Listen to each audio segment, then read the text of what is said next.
Alrighty, good morning everyone. So today is July the 24th. This was yesterday's, and yeah, we shall get started. Okay, so I'm not really feeling a celebrity today, so I'm gonna draw non-celebrity, I guess. And alright, so yesterday after I posted the video, a subscriber of mine, he congratulated me that, yay! Congrats for my freedom, which I really appreciate. Yeah, I feel so relieved, to be honest. But I think like there's more to just quitting a job. I think you really need to know yourself. Like, for example, are you a type of person that likes to take on risk or take your chances? Or, do you have a plan after you quit? That kind. And I think for me, it kind of, like, now looking back at it, it kind of makes sense that, like, I don't want to work for anyone, since I think, okay, backtrack. When I was little, I really loved freedom. I was kind of rebellious. I spent some of my years in China, right? So there was a lot of conventional thoughts and thinking I really don't understand, because I don't know. I spent a couple years here in Canada, and then like after that, like some years in China. So when I got back to China, I literally don't know how to speak Chinese. And it was just a cultural shock for me, just learning history and learning politics. And you have to just robotically memorize everything that they teach you on their curriculum. His head is a little bit long, I think. Okay, let me just get his eyes first. Eyes, nose is probably here. So you'll just have to memorize everything that the teacher gives you. And then for me, I never put in the work. Like, obviously it's my fault. But there's just a lot of stuff I just don't get it. Like, why? Why do I have to do this? And then whenever my mom and dad is like, oh, you have to work harder. I'm like, what do you mean by working harder? How should I work harder? Should I like pretend that I'm actually listening? It just doesn't register in my brain, Yeah, stuff like that. And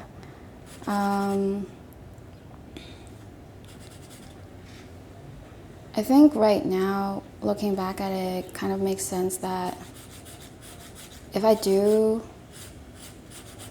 work for myself, either self-employed or anything, it makes sense. It makes sense. I'm just gonna kind of lay out where his eyebrow is. His eyebrow is like there.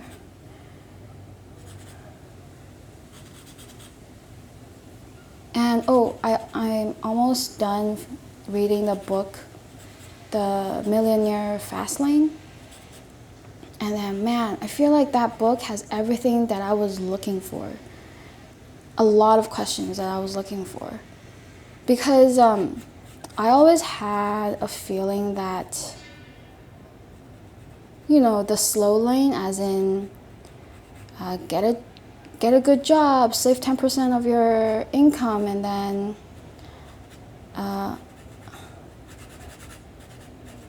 save 10% of your income, and then his eyes is a little bit weird. I don't know why. And then like find a good stock or like whatever, like study hard and then get a good job, like the conventional way, just the conventional way. I just don't get it, why it makes sense. Because like if I'm like this, are there other people like me that just struggles to find like a regular good paying job, as in like lawyer and stuff like that? there's got to be other people that's like me that's doing like something else. You know what I mean? Ah, his face looks weird. I don't know why. Wait. Let me focus on this thing a little bit.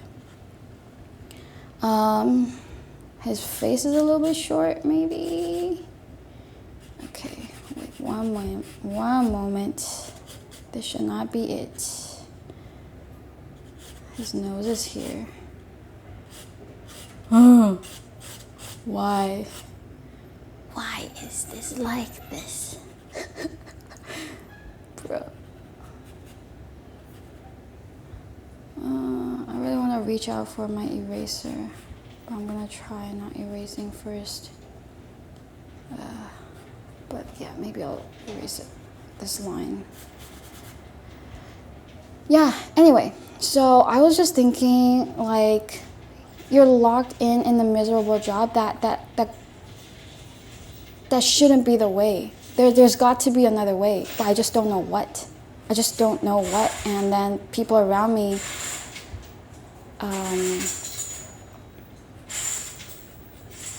like, you know, it's not like they're going the fast lane either. They're going the most conventional way. Like, I have a friend, he wants to be a mechanic, like doing cars and stuff like that. I guess mechanic or doing cars. I know he wants to do cars. However, when we were talking, I was like, well, why aren't you doing cars? And then he was saying, well, you know, when you first start, you need your garage or whatever, and he doesn't want to use his parents' garage, whatever, stuff like that. And then in my mind, it just doesn't make sense. Like, if you like doing something, why aren't you doing it? Do you like it that much? Right? This is how my brain works. If you like something, just do it. It's just that simple. If you're not doing it, like, you got to dig deeper. Why? Is it because are you afraid? Are you afraid of failure, or are you afraid to try, or like, you know, stuff like that. You got to think deeper in yourself. I think his nose is a little bit short. Man, today's drawing is hard. I don't know why. Yeah, so being locked in a miserable job, I just feel like it shouldn't be the way. And then, you know, my parents always advocate for like, oh, you know, get a good paying job, get a salary, you know, get your benefits, get a boyfriend that's like, you know, has some money, whatever. And I'm like, bro, mom, please. Okay, this kind of has the look of it. Cool.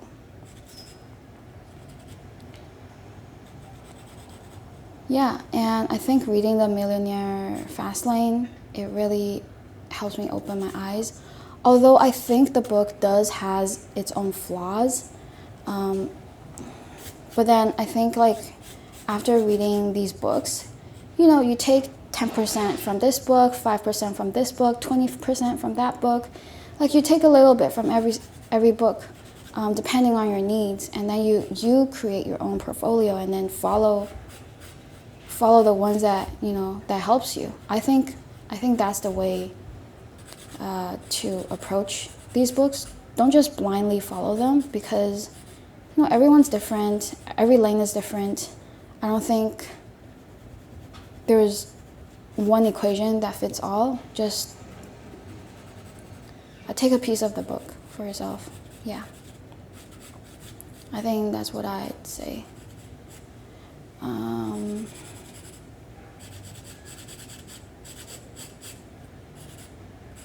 also, like, it gives you the mindset switch, which is nice. But then practical, when you have to do that, I think it's way more harder if you do want to switch to the other mindset. And it's always a process as well. But then, like, it kind of resonates me in the sense that because I said it's a process / journey, because you're probably not going to succeed your first try of, you know, being the producer, as in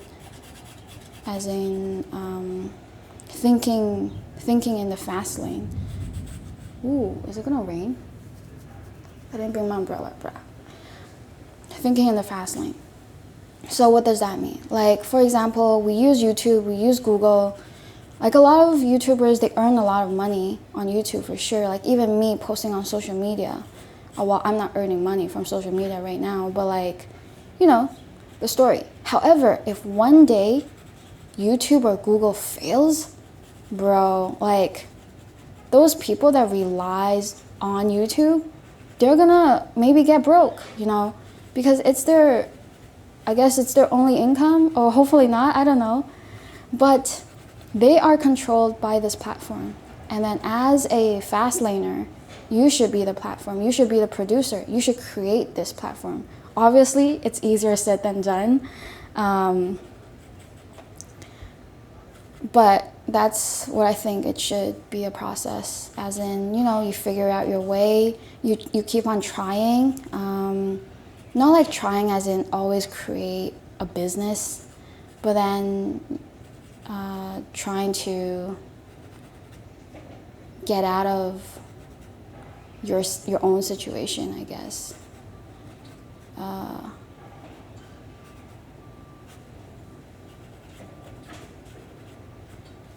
Yeah.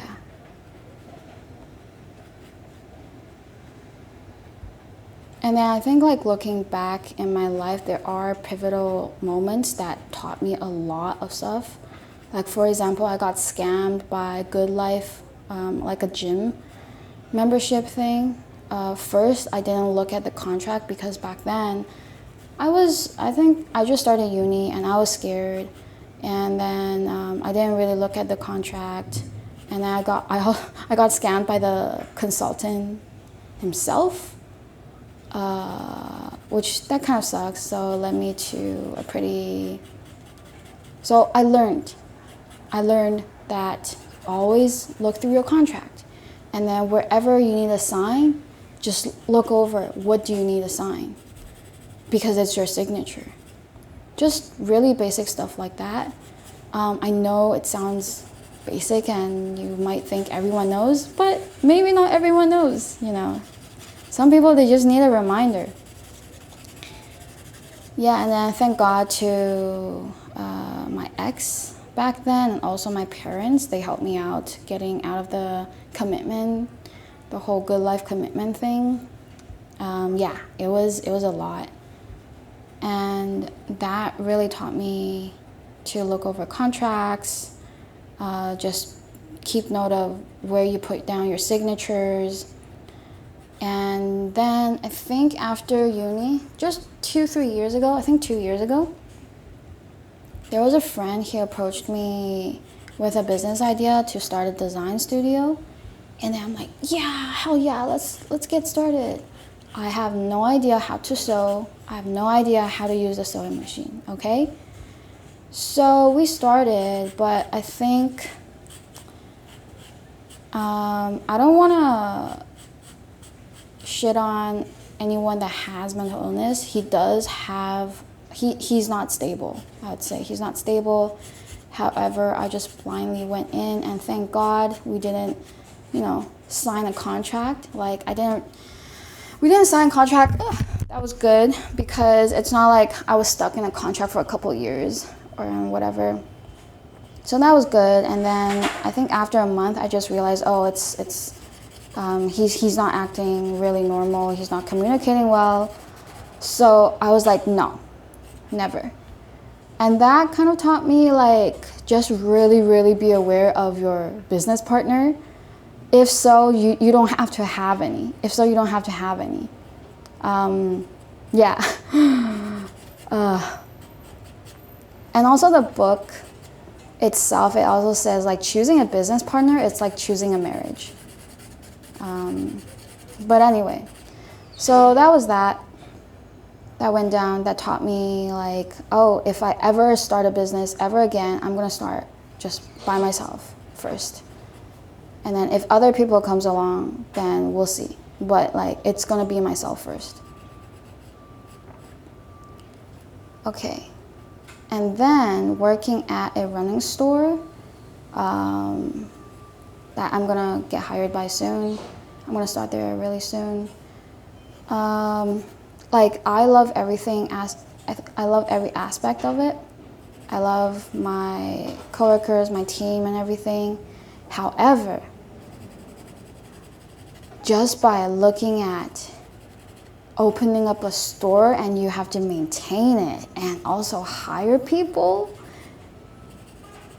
oh, that is a lot of work. That's a lot of work, to be honest. Like, just people managing is a lot of work. And also getting to know what kind of people to hire, what kind of vibe you want the store to be, that's a lot, to be honest. And then seeing them just being there every single day, basically. Like right now the store is doing pretty good, and then they have like a pretty stable group of people. But then like seeing them like that, and I'm like, bro, I'm never gonna open up a physical store. I'm never gonna do that. Like, I have friends, they love retail stores because they can decorate it however they want. I mean, that's fair if it's your own place and then you just wanna showcase it.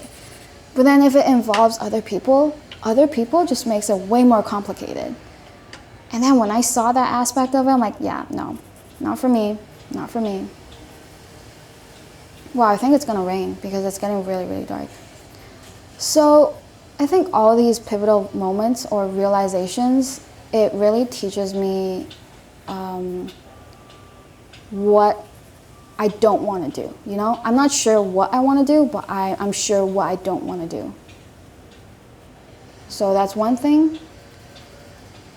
And obviously working in customer service or like service industry is like, I don't want to take on any shit anymore, whether it's for my boss or customers. Like, no. And then coming to a conclusion that I'm gonna get self-employed, and I think I can do that.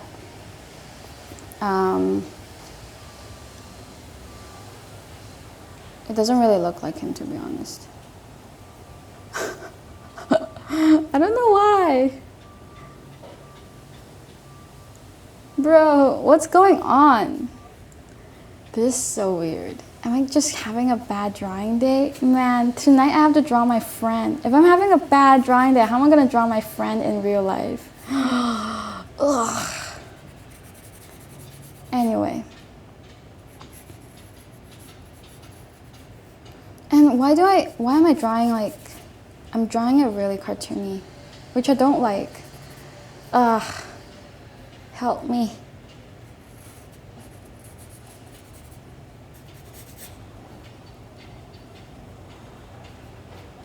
Yeah, it's raining. I can hear the rain. Y'all, am I gonna post this video or not? Bro, what is happening?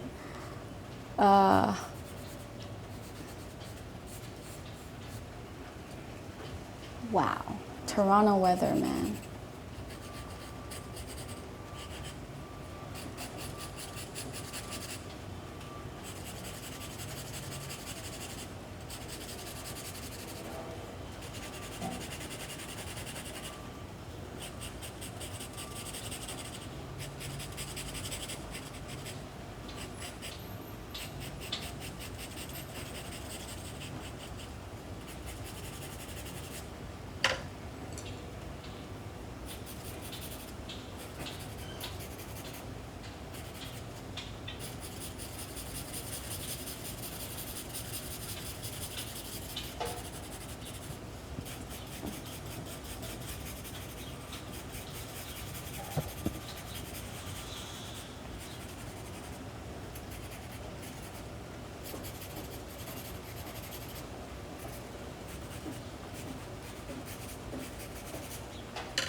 Today is Wednesday, right? I thought it's gonna rain on Thursday instead of Wednesday.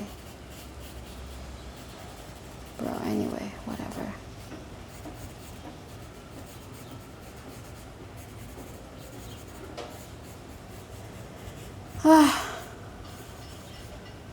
But yeah, today is kind of hot. Oh, I'm really not feeling this person. I'm probably gonna draw some other portraits just to get warmed up for tonight, but like, bro, this is really bad. Anyway, you know, a bad drawing day. But I enjoyed the conversation though. Thanks for everyone for tuning in. I'll see you in the next video. Bye bye.